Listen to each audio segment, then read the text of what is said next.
तो नमस्कार दोस्तों, आज हम कवर करेंगे multi disciplinary course geography semester first का topic weathering and its types.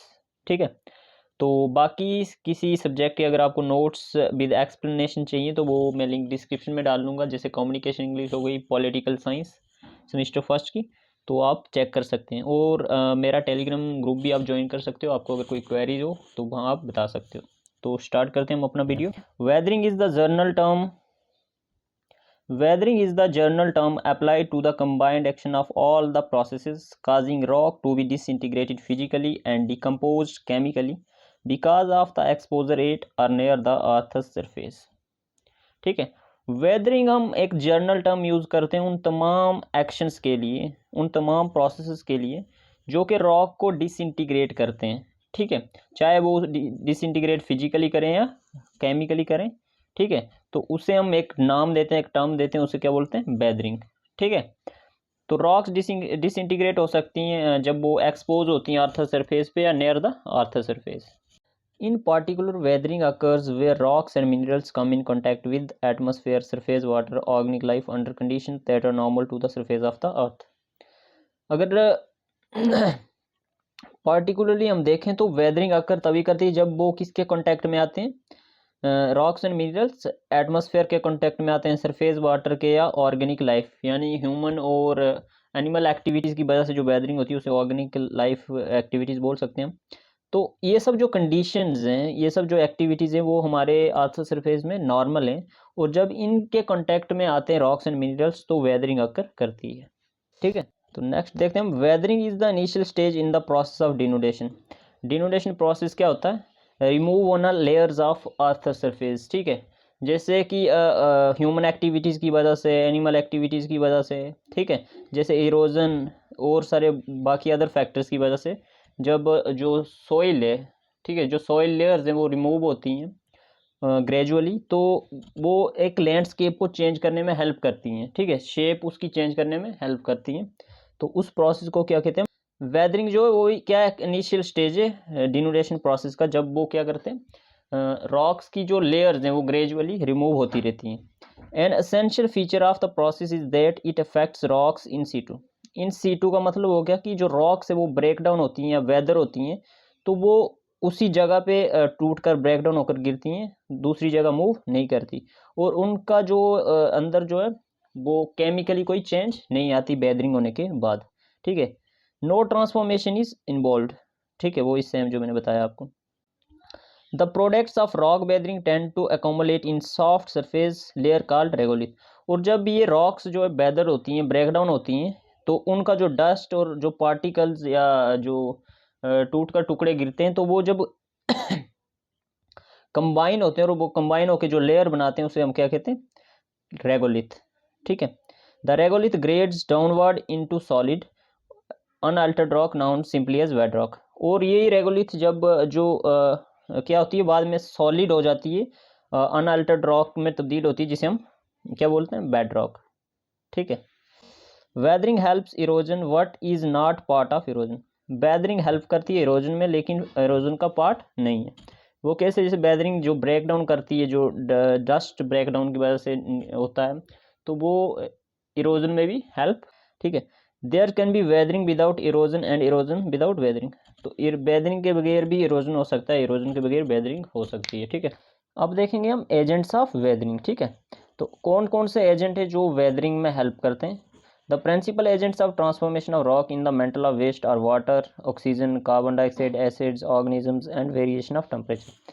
तो ये सब एजेंट्स हैं, जैसे वाटर हो गया, कार्बन डाइऑक्साइड हो गया, ठीक है, ऑर्गेनिजम्स यानी ऑर्गेनिक एक्टिविटीज़ यानी ह्यूमंस हो गया, एनिमल्स हो गए, उनकी वजह से भी जो है वेदरिंग होती है, रॉक्स डिसइंटीग्रेट होती हैं, ट्रांसफॉर्म होती हैं, और टेम्परेचर में वेरिएशन आती है, जैसे दिन को कुछ और टेम्परेचर होता है, शाम को कुछ और टेम्परेचर होता है, तो ये रेगुलरली होने की वजह से भी जो है वेदरिंग होती है।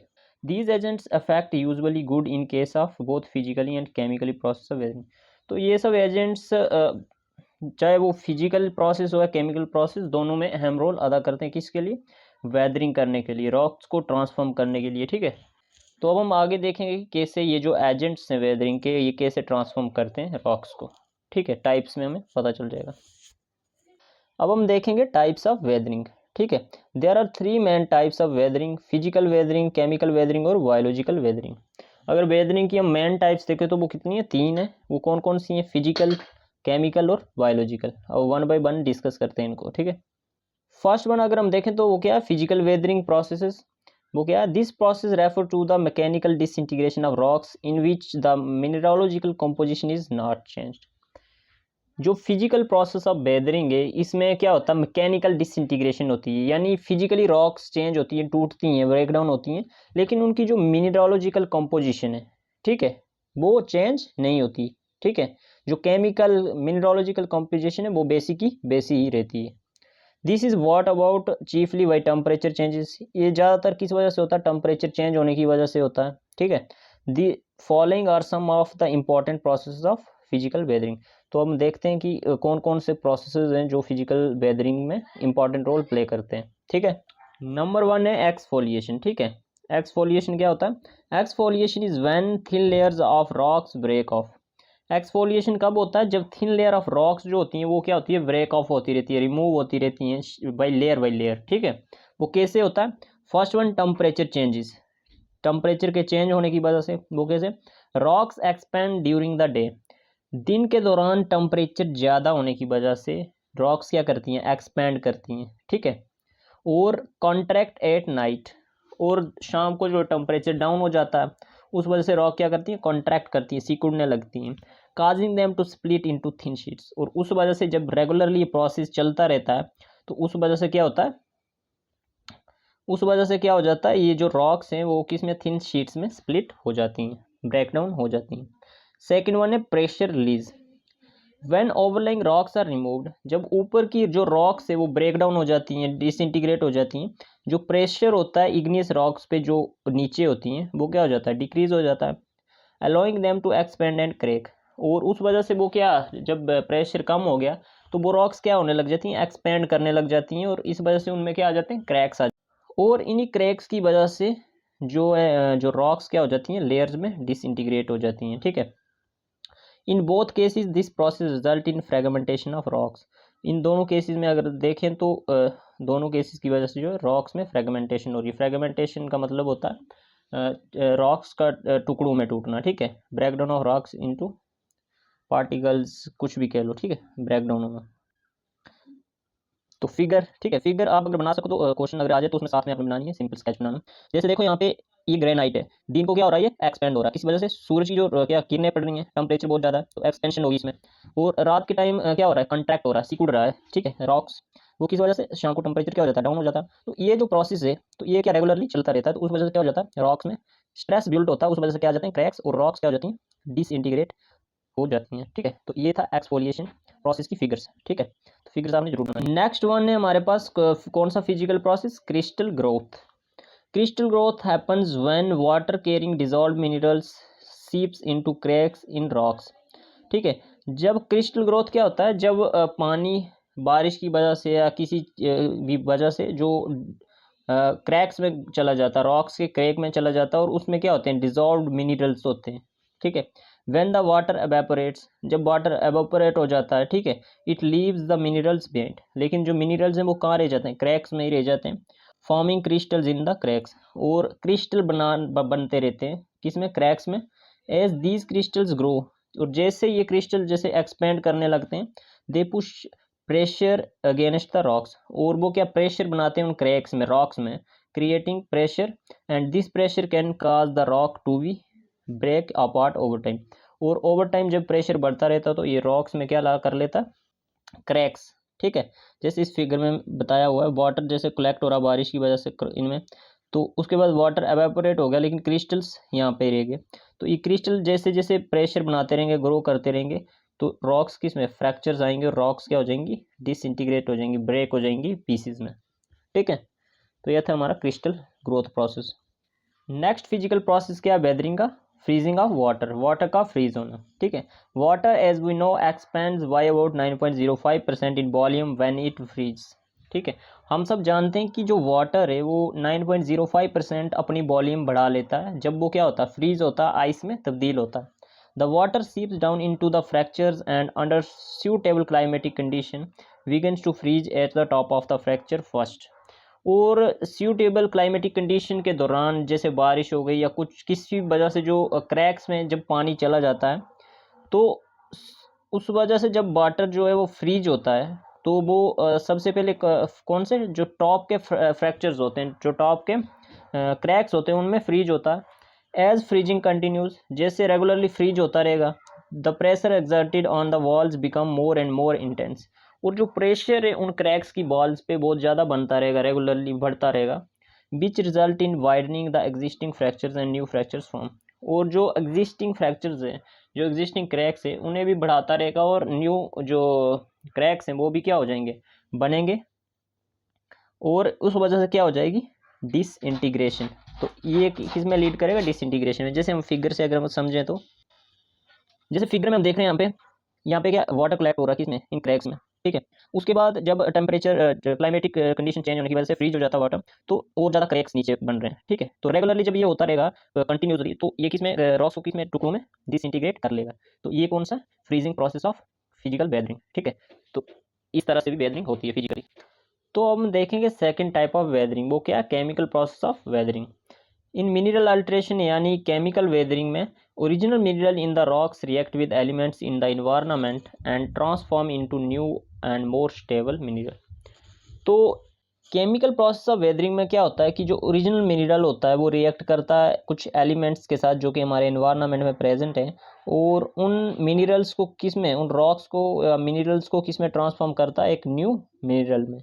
और वो मिनरल जो है बहुत ज़्यादा स्टेबल होता है हमारे अर्थस सरफेस पे, जो नया मिनरल बनता है केमिकल वेदरिंग की वजह से। फॉर एग्जांपल फेल्सफर जो कि एक कॉमन मिनरल है in the igneous rock, reacts with water and carbon dioxide to form the kaolinite clay. जो क्या बनाता है, केओलाइनेट क्ले, जब वो किसके साथ रिएक्ट करता है, वाटर और कार्बन डाइऑक्साइड के साथ, ठीक है। और this reaction changes the feldspar into soft clay mineral that is more stable at the earth surface. और रिएक्शन की वजह से जो फेल्सफर वो किसमें, एक सॉफ्ट क्ले मिनरल में चेंज हो जाता है जो कि बहुत ज़्यादा स्टेबल है हमारे अर्थ सरफेस पे, जिस पे जो कि लंबे समय तक जो है डिसइंटीग्रेट या उस पर वेदरिंग का कोई असर नहीं होता, ठीक है। 3 processes are notably responsible for chemical weathering, ठीक है। कुछ प्रोसेसेस हैं जो नोटेबली रिस्पॉन्सिबल होते हैं केमिकल वेदरिंग के लिए, तो वो कौन कौन से। फर्स्ट वन है ऑक्सीडेशन। ऑक्सीडेशन क्या होता है, when oxygen in water comes in contact with minerals it can cause a reaction called oxidation, ठीक है।